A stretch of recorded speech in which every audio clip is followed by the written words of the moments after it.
Hello everybody and welcome back to the channel, and today we have the opportunity to review the brand new Turtle Beach VelocityOne flight control system.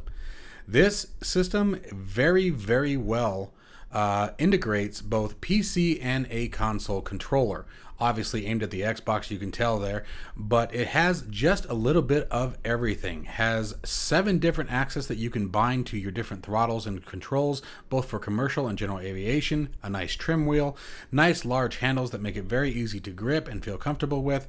The mounting system is absolutely fantastic, as well as, like I said, a very sleek look. It's also very lightweight. It's made from what feels like a pretty durable plastic with some aluminum parts on the shafts. Now let's go ahead and dive a little bit further into detail on what the control system brings. The general aviation axis for throttle, prop, and mixture are very nice. You do still get sort of that plastic feel as you push in and out with them, but it's very nice and very smooth, if you will. The throttles up on top are probably my least favorite portion, but we'll get to that in a minute. The trim wheel is fantastic, however. Now, the thing that is very nice about this is very compact. It also offers an audio jack on the side for audio export to your headphones, and again, a very sleek control system up on the yokes. Each yoke, both left and right side of it, if you will, has a hat. So you have hat 1 and hat 2, and as well as a POV hat, POV 1 and 2, a push button left and right side, as well as a bumper up on top and a trigger down on each yoke. Now, on each yoke handle, those triggers are also pressure sensitive, which make it very nice for rudder control, which we'll talk about later. In short, it's very much so an Xbox controller laid out onto a flight yoke. And at first I thought I was going to be a little disappointed in that, but we'll get into it later when we get into the flight demonstration on how actually handy and very well laid out it turned out to be. I was pleasantly surprised. The LCD screen offers a lot of customization options as far as configuration and setup of the yoke itself. You can switch between input modes as far as PC versus Xbox. It also has settings, profiles, brightness controls, a training mode, a chronometer, as well as a profiles for different jets. Now, these 4 axes up on top were probably my biggest gripe about the whole thing. They're very light, just a simple feather touch, and they move quite a bit.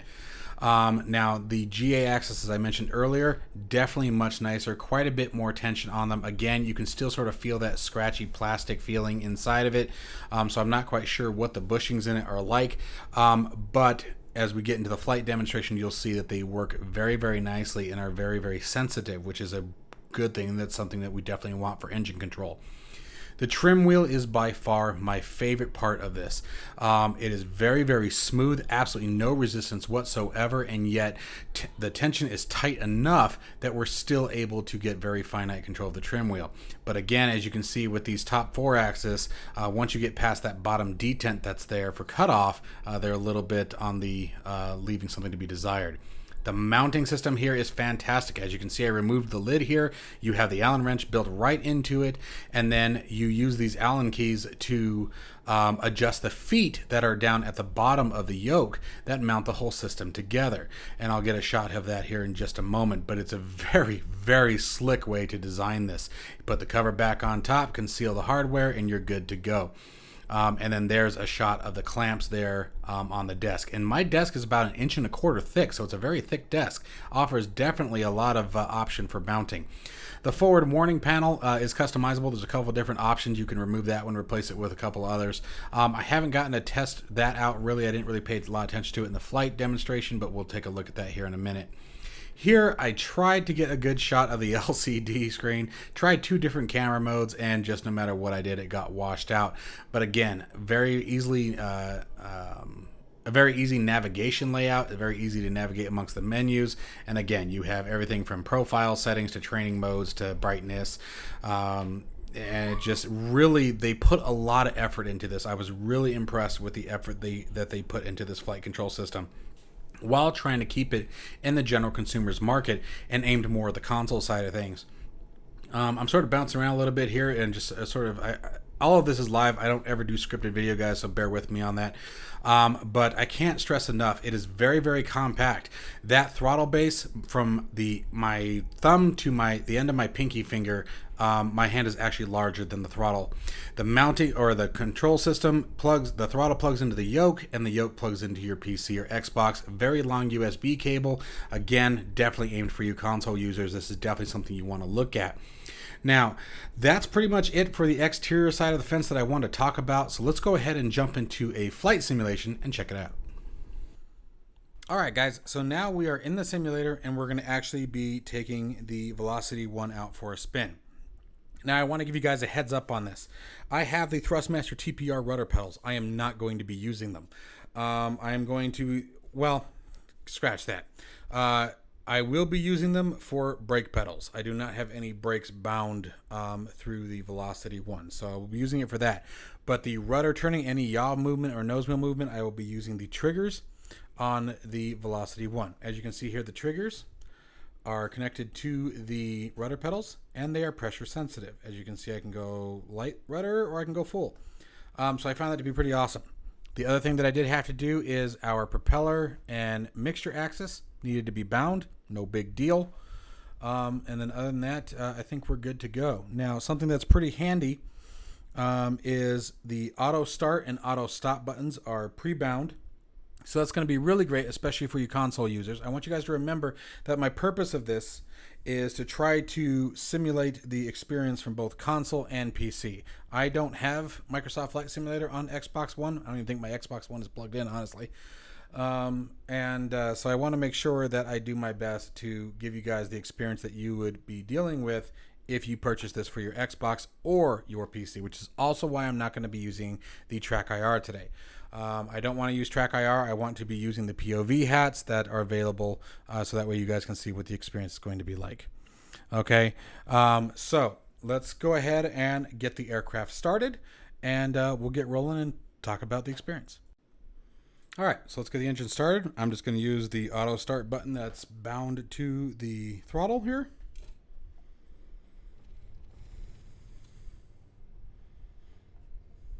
Add some throttle. Now I am only going to be using the GA push and pull axis. I am not using the 4 white throttles that are up on top, as I just bumped one. And we've got a couple controls that are pre-bound. You have your parking brake, the landing gear, flaps. Okay. And then you have a point of view. And we should actually use that real quick. There we go. Release those chocks. Turn the tablet off. Hide the tablet. Okay. All right. So now let's go ahead and get her rolling. So we're going to release that parking brake.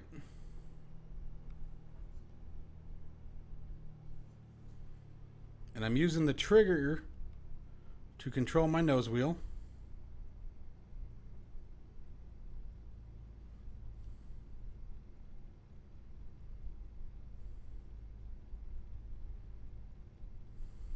Now, the only thing I don't like about this, but I don't know what they would do to get around it, honestly, unless there was an axis on the other side. I'm going to have to use my pedals to brake. You would need 2 axes, and this is the way, if they ever come up with, if you guys, assuming you guys will see this video, VelocityOne, if you guys come up with another iteration of this, I would recommend putting 2 axes, 2 triggers on the left hand side, on the left hand stick. That way you can keep your rudder control, maybe using, you know, right rudder with your index finger, left rudder with your middle finger kind of thing. And then that way you can always keep your right hand on your power management. So like here, I had to take my hand off the throttle.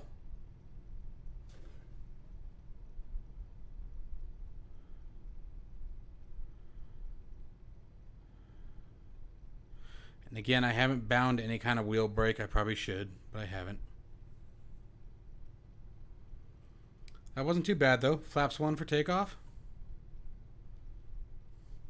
And let's just go ahead and go full power.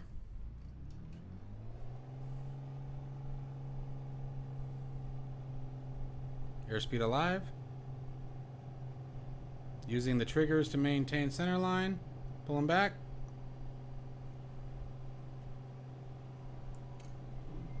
Using our throttle controls or our yoke hat to bring the gear up. So everything that we're touching is on the velocity right now.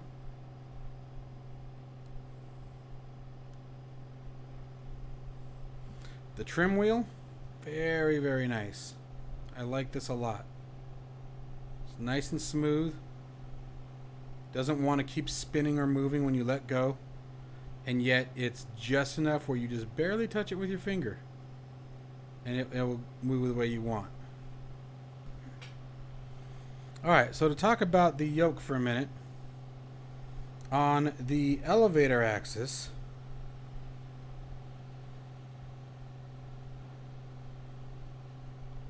it has a couple spots way back in here that are sticky. And it's just plastic on plastic. It's the tension of the two pieces pulling against each other. Now, let's do something here.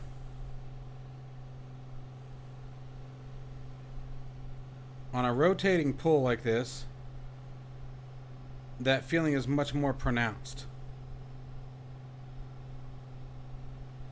The other thing that I'm noticing right away on the roll is they are absolutely not one-to-one. So having the yokes visible like this is actually messing with my head a little bit, because I am turning the yoke in physical, I'm turning the VelocityOne much more than what I'm getting out of the sim, but there's a number of ways we can adjust it. Okay, so right there, that was another really sticky spot. With the yoke turned, trying to pull aft, there's quite a few spots where you get a little bit of resistance. I hate that it's doing that. What the heck was that about? Anyway, let's hide these yokes is what I was going to do. If you hide the yoke, you don't even notice it. I mean, you just fly the plane and you do what you got to do. But I will say that the sensitivity of this is pretty slow. But I'm kind of curious.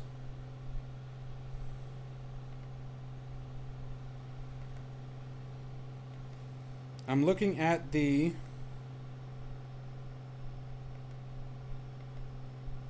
sensitivity here, seeing if that's something that can be adjusted on the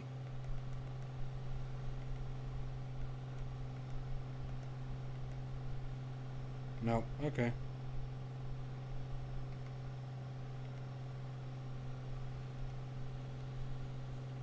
I was seeing if that was a setting on the VelocityOne. Doesn't appear to be. So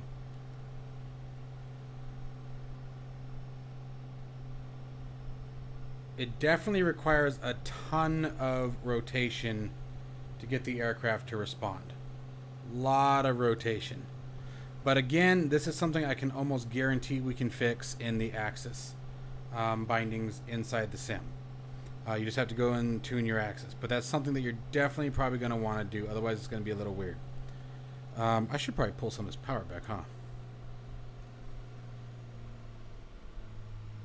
There we go. Now, as far as our prop, mixture, and throttle axis, again, you've definitely got the plastic on plastic feel, but they feel very nice. I don't have any issue with them. They have just enough tension where it still feels okay. My only concern is, again, in the real fine movements, you get that plastic on plastic binding. Okay, and again, that's just the nature of the materials touching each other. It's going to happen with these kind of configurations, and this is where you sort of have to do your weights and balances. I don't think that makes it junk or anything like that. Please don't take it like that at all. It's just something you can feel. Okay, I think the overall configuration of the VelocityOne is very, very nice. I think it is going to be very ideal for Xbox players, especially console players who may not have a dedicated desk.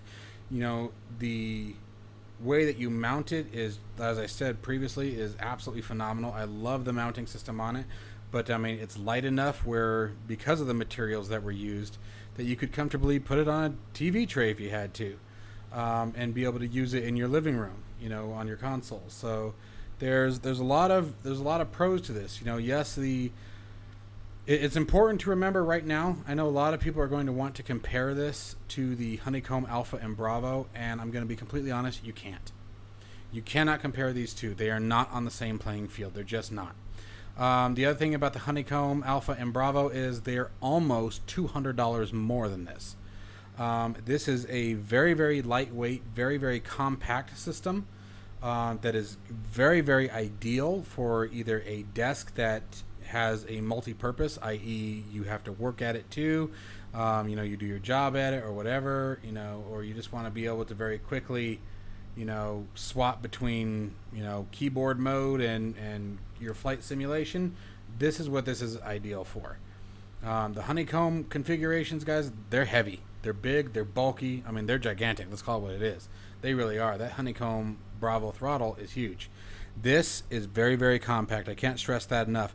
My hand from my thumb to my pinky spread out is wider than the throttle, than the throttle configuration. So again, if you're someone who doesn't have a lot of space to work with, this is definitely going to be something that you're going to want to look at. But again, with these kind of configurations, you know, everything is about, you know, gain and sacrifice. You're going to sacrifice some of the materials that are used in some of the more expensive equipment for that lightweight, compact, easily movable configuration that you get with the VelocityOne.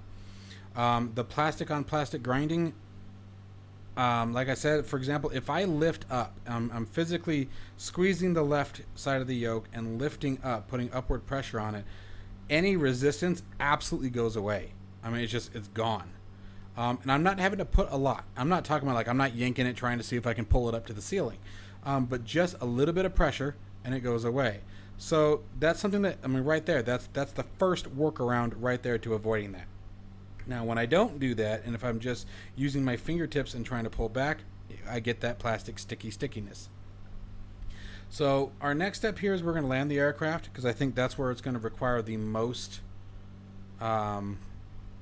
control adjustments. So let's see here. We're already at just about 110 knots. Let's go ahead and go flaps 1. Oh, I think we're already at flaps 1. All right. Well, in that case, let's bring the gear down. Using just the hat controls here. Did I pass our airport? I know I saw it. Oh no, there it is.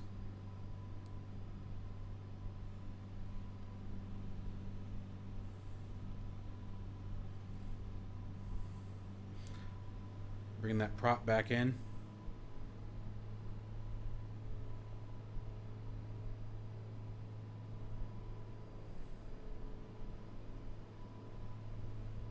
There's a very tiny little airfield out here. I didn't even know this one was here. I just sort of saw it and said, yeah, let's go for it.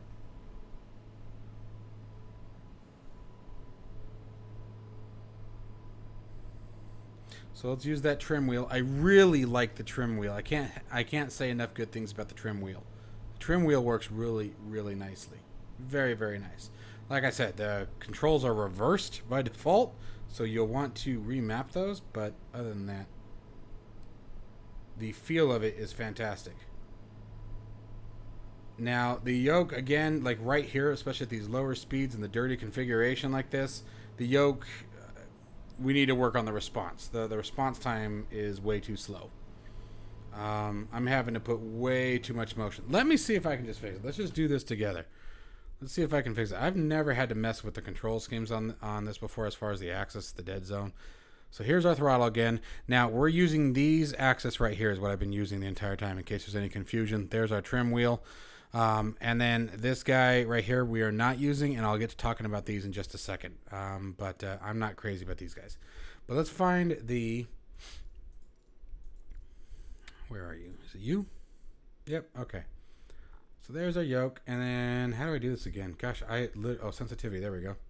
All right, so where is my... There it is. All right, so I want to increase it. So it's already down 20%. I wonder if that's part of the problem. Reactivity's at 100%. So sensitivity, let's bring it up. Because, yeah, it's too slow. Absolutely too slow. We want that 1-to-1 or as close to as we can. So I'm going to set that back to 0 and just hit done. And see if that doesn't make a difference. So let's go apply and save. Much better. Yes.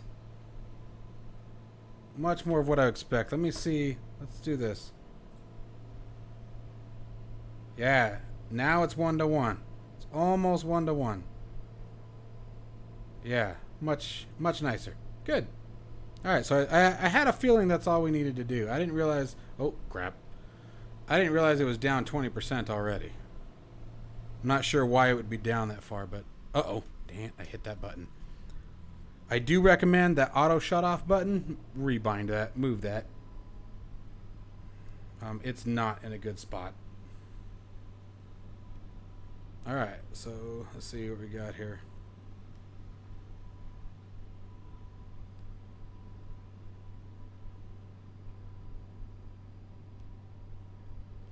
So like these kind of movements. Okay, so obviously we need to trim way nose up. Gotten way too slow here. Add some power back in.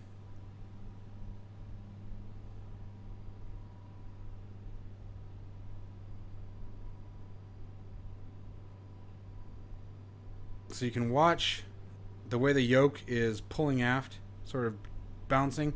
That's that plastic on plastic stickiness. But if I lift up, put a little bit of back pressure, it's nice and smooth. Or up pressure, I guess. Oh my goodness gracious. The worst approach in history right here, guys. Yeah, no, we ain't getting that down. It's alright. We'll just do another circle here. Bleed some altitude off. We're in way too high. So it's really not terrible.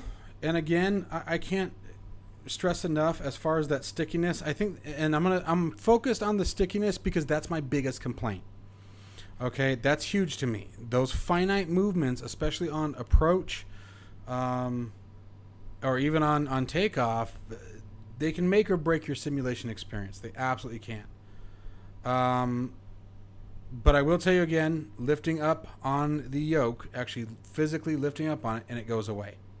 So I do think there are ways that we could probably come up with to avoid it. But I'll let you guys and your creative minds take control of that.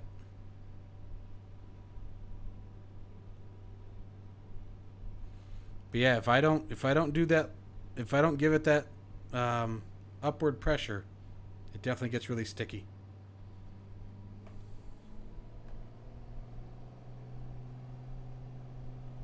All right, so here we go. Just using the stick here, or the yoke.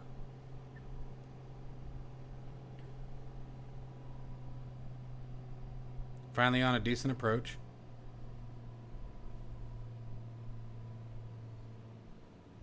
All right, so to get rid of that stickiness I was telling you about, I got to lift up towards the ceiling on the yoke, and then it gets nice and butter smooth. This runway's out of use. I don't even know where we are. So it's making flaring, that stickiness, that plastic on plastic stickiness is making flaring a little difficult, getting that right angle.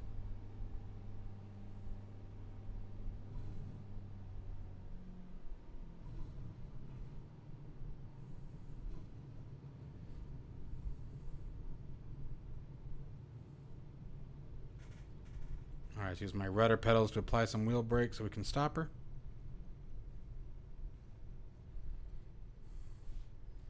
Set the parking brake. And let's kill the engine. All right, so now let's talk about my final thoughts. All right, so my final thoughts on the VelocityOne. Let's do pros, cons, and wishes. So the pros, it is very lightweight, very compact, very, very easy to set up, simple configuration, has plenty of key and binding opportunities for you. Really adds a lot for especially the console industry. and even the PC industry for someone who's limited on space. The way it mounts to the tabletop, in my opinion, is genius.